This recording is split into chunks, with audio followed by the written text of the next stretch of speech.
सबको मेरी ओर से जय श्री राम। आज हम इस वीडियो में पढ़ेंगे अध्याय दूसरे का दूसरा श्लोक। तो चलिए शुरू करते हैं।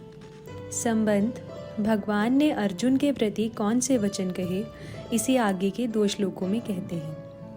श्री भगवान उवाच कुतस्त्वाकश्मलमिदं विषमे समुपस्थितम् अनार्यजुष्टमस्वर्ग्य मकीर्तिकरमर्जुन। व्याख्या। अर्जुन, यह संबोधन देने का तात्पर्य है कि तुम स्वच्छ निर्मल अंतःकरण वाले हो, अतः तुम्हारे स्वभाव में कालुष्य कायरता का आना बिल्कुल विरुद्ध बात है। फिर यह तुम्हारे में कैसे आ गई?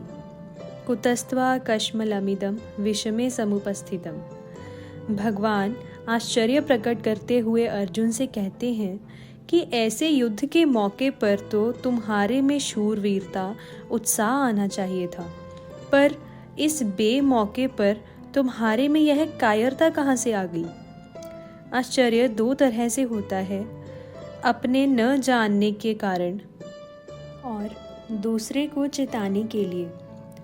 भगवान का यहाँ जो आश्चर्यपूर्वक बोलना है वह केवल अर्जुन को चेताने के लिए ही है, जिससे अर्जुन का ध्यान अपने कर्तव्य पर चला जाए। कुतः कहने का तात्पर्य यह है कि मूल में यह कायरता रूपी दोष तुम्हारे में स्वयं में नहीं है, यह तो आगंतुक दोष है जो सदा रहने वाला नहीं है।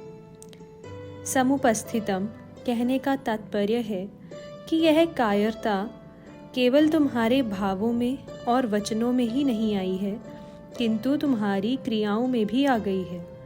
यह तुम्हारे पर अच्छी तरह से छा गई है, जिसके कारण तुम धनुष बाण छोड़कर रथ के मध्य भाग में बैठ गए हो। अनार्यजुष्टम समझदार श्रेष्ठ मनुष्यों में जो भाव पैदा होते हैं वे अपने कल्याण के उद्देश्य को लेकर ही होते हैं। इसलिए श्लोक के उत्तरार्ध में भगवान सबसे पहले उपर्युक्त पद देकर कहते हैं कि तुम्हारे में जो कायरता आई है उस कायरता को श्रेष्ठ पुरुष स्वीकार नहीं करते, कारण कि तुम्हारी इस कायरता में अपने कल्याण की बात बिल्कुल नहीं है। कल्याण चाहने वाले श्रेष्ठ मनुष्य प्रवृत्ति और निवृत्ति दोनों में अपने कल्याण का ही उद्देश्य रखते हैं। उनमें अपने कर्तव्य के प्रति कायरता उत्पन्न नहीं होती। परिस्थिति के अनुसार उनको जो कर्तव्य प्राप्त हो जाता है उसको वे कल्याण प्राप्ति के उद्देश्य से उत्साह और तत्परता पूर्वक सांगोपांग करते हैं।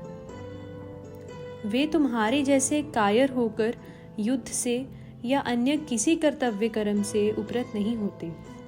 अतः युद्ध रूप से प्राप्त कर्तव्य कर्म से उपरत होना तुम्हारे लिए कल्याण कारक नहीं है। अस्वर्ग्यम कल्याण की बात सामने न रखकर अगर सांसारिक दृष्टि से भी देखा जाए तो संसार में स्वर्ग लोक ऊंचा है, परंतु तुम्हारी यह कायरता स्वर्ग को देने वाली भी नहीं है। अर्थात कायरता पूर्वक युद्ध से निवृत्त होने का फल स्वर्ग की प्राप्ति भी नहीं हो सकता। अकीर्ति कर्म अगर स्वर्ग प्राप्ति का भी लक्ष्य ना हो तो अच्छा माना जाने वाला पुरुष वही काम करता है जिससे संसार में कीर्ति हो, परंतु तुम्हारी यह जो कायरता है यह इस लोक में भी कीर्ति या यश देने वाली नहीं है, प्रत्युत अपकीर्ति अपयश देने वाली है। अतः तुम्हारे में कायरता का आना सर्वथा ही अनुचित है। भगवान ने यहाँ अनार्यजुष्टम, अस्वर्ग्यम और अकीर्तिकरम ऐसा कर्म देकर 3 प्रकार के मनुष्य बताए हैं। पहला, जो विचारशील मनुष्य होते हैं वे केवल अपना कल्याण ही चाहते हैं, उनका ध्येय उद्देश्य केवल कल्याण का ही होता है। दूसरा, जो पुण्यात्मा मनुष्य होते हैं वे शुभ कर्मों के द्वारा स्वर्ग की प्राप्ति चाहते हैं, वे स्वर्ग को ही श्रेष्ठ मानकर उसकी प्राप्ति का ही उद्देश्य रखते हैं। तीसरा, जो साधारण मनुष्य होते हैं वे संसार को ही आदर देते हैं, इसलिए वे संसार में अपनी कीर्ति चाहते हैं और उस कीर्ति को ही अपना ध्येय मानते हैं।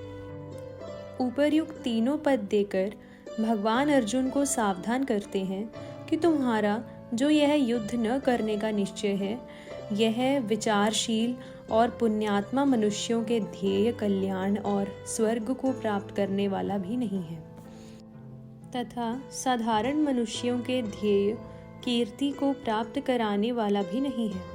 अतः मोह के कारण तुम्हारा युद्ध न करने का निश्चय बहुत ही तुच्छ है, जो कि तुम्हारा पतन करने वाला, तुम्हें नरकों में ले जाने वाला और तुम्हारी अपकीर्ति कराने वाला होगा। राम।